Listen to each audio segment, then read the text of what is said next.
Hello, ladies and gentlemen. Welcome back to the FT studio for our latest PWM Perspective series, looking at the world in crisis. This series is filmed in partnership with government advisory and marketing firm CS Global Partners. Today, we will look at migration patterns and how entrepreneurs are escaping from geopolitical turmoil, including the war in Ukraine, obtaining citizenship in other territories and jurisdictions. Our main focus will be citizenship by investment. We will particularly highlight due diligence, examining how migration hubs can verify credentials of families looking to secure a new citizenship. Our guests today are representatives of three major due diligence investigation agencies. Karen Kelly joins me from Toronto in Canada, where she is Director of Strategy and Development at Exiger, dedicated to help fight fraud and financial crime. Hello, Karen. Hello, Yuri. Thanks for having me. From here in London, Eddie Leviton is Chief Operating Officer of the FACT Worldwide Due Diligence Operation. Welcome, Eddie. Hello, nice to meet you. Hayrick Bond-Gunning, also here in London, is CEO of SCRM. Good to see you, Hayrick. Good to see you, Yuri. In our opening chapter, we will discuss what is due diligence and how does it work. Karen, you are a visa and immigration specialist. Why do jurisdictions need to conduct extensive due diligence of people looking to acquire citizenship? Thanks, Yuri. It's a great question. Obviously, when a country is considering bestowing citizenship on an investor, it requires very in-depth look at that investor, who they are, what their background is, and where their funds are coming from.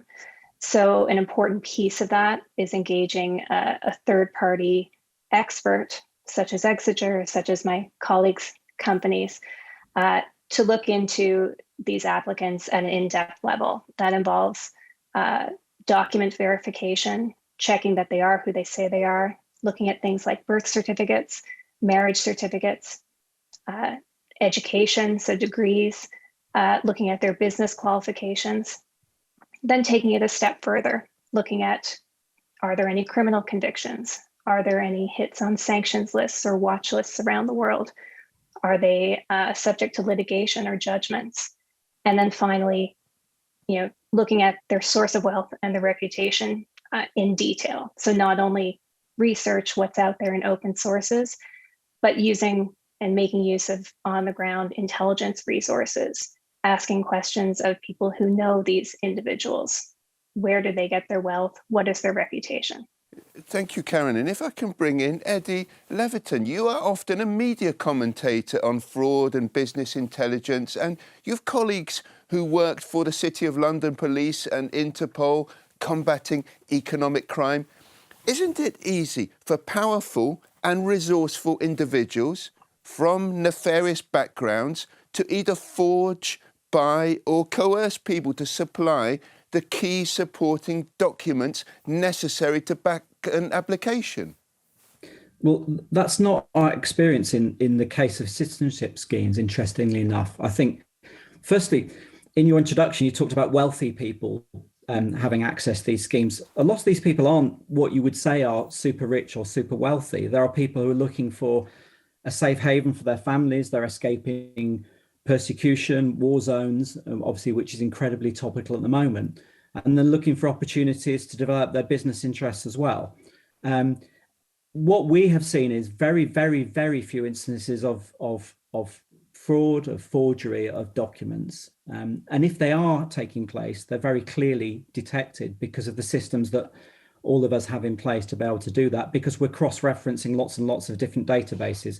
So, for example, we're checking records in country of birth, marriages, deaths of family, educational qualifications, and employment as well. So you would very quickly get found out if you were trying to do that. And to be quite frank, if you were really a master criminal looking to avoid prosecution in a country, this isn't a route for you. There would be better ways for fraudsters to be able to hide their assets and move themselves around the world. So, but I assume that you have, where a family applies, you have a lead applicant and then some family members can come in on the same application. Is there a possibility of a much deeper due diligence being undertaken on the lead applicant and then some family members who may have different relationships and different business dealings kind of coming in on the same application without that level of scrutiny? No, we apply scrutiny to the dependents as well, and also close family members as well. So are there political affiliations, political exposure? Is there negative media? Have there been criminal convictions against those members of families as well? So those checks are carried out across all the applicants, and then the relationships as well. And we look at relationship charts between not just the applicants, the dependents, but their associates, whether those are in business or in their families. Because, I mean, this is vital, I assume, Eddie, for the reputation of the countries involved, because we've seen some cases in some jurisdictions, I think in Europe, where an applicant has passed the due diligence operations when perhaps they shouldn't have, and then that really affects the brand of and the reputation of the country they've entered. Absolutely, and we were just talking earlier about the level of checks that are carried out, and certainly what you're finding now is that broadly across the main jurisdictions, the main countries that offer these schemes now, they have very high levels of due diligence, and certainly all the clients that we have offer very, very high levels of due diligence. One of the countries in question actually uses 2 due diligence companies to be able to cross-reference the work that is being done to be able to make sure that they are picking up on anything. And don't forget, the fact that you know about these incidents that are happening means that something has gone wrong somewhere and that has been exposed. So the reputational risk of the countries and the risk to their schemes is so great now that I think anyone involved in this now is realizing that the due diligence standards need to be the highest possible standard. The final thing to say is that we provide a report back to the clients. What the client does with that report and how they determine the application is not down to us. So whatever we do is a report that is handed over. It's then up to the client to make the judgment on whether they grant citizenship or residency off the back of that report. We don't make the final decision. We're not the arbiters in this case. We're independent. Okay. And if I bring in Rick, because you worked for Kroll in the past, a famous risk advisory firm, so I'm sure your people would know which country that was. I mean, what are some of the common red flags that you have seen come to light during the due diligence process? Yeah, it's an interesting question, Yuri. I think when we look across the board, it does vary from jurisdiction to jurisdiction, so in terms of where the applicants are coming from. But I think if we look at ones, across the whole board, we're looking at about 4.5–5% of the applicants that have something wrong with them. And so that might be the fact that they've used false documentation from an identity perspective, or that they've got red flags that appear, as Eddie talked about, because of their business associates, or that they simply don't work in the sector that they claim to be working in, that is where they've derived their source of wealth.